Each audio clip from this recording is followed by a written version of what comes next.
Okay, as far as blockbuster news in relation to gaming is concerned, one of the few things that the whole world has been talking about is the partnership between Microsoft and Sony in relation to cloud gaming services.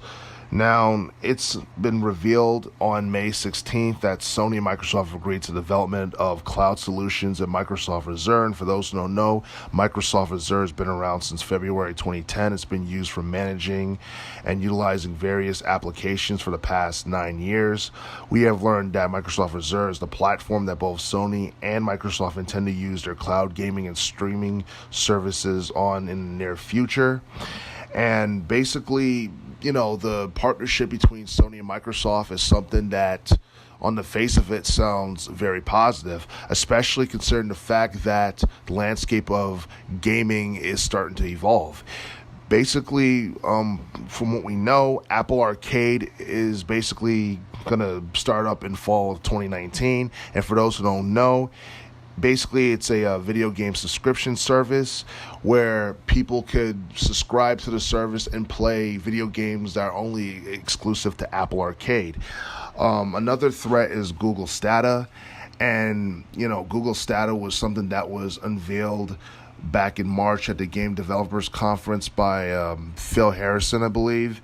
And pretty much Google Stadia is supposed to be like the Netflix of gaming, where people will have a library of games that they can choose from, and all they have to do is click on the game. They don't have to download anything. They don't have to install anything.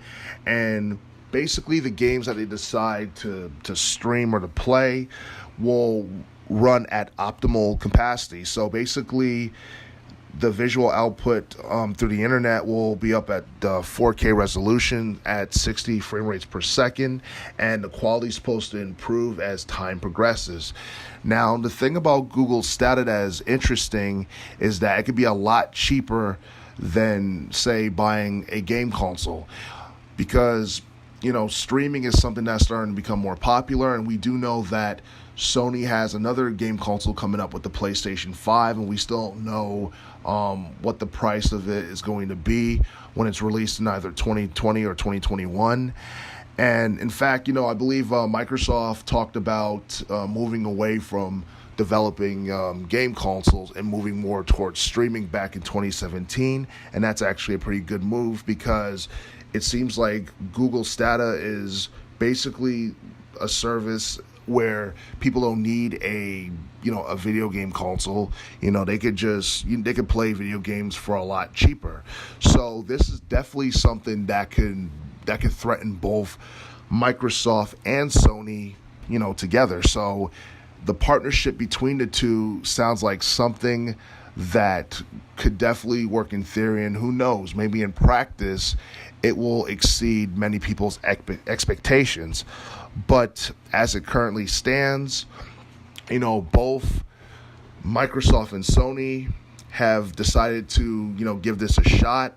And as far as, the details are concerned in relation to, Google Stadia or even, Apple Arcade and all that stuff, hopefully we'll learn more as we get closer to fall of 2019. But the announcement of Microsoft and Sony, partnering up together is something that is unreal, and hopefully we'll learn more about, their partnership, and we'll learn more about, additional services that we will be able to get through their cloud-based streaming service.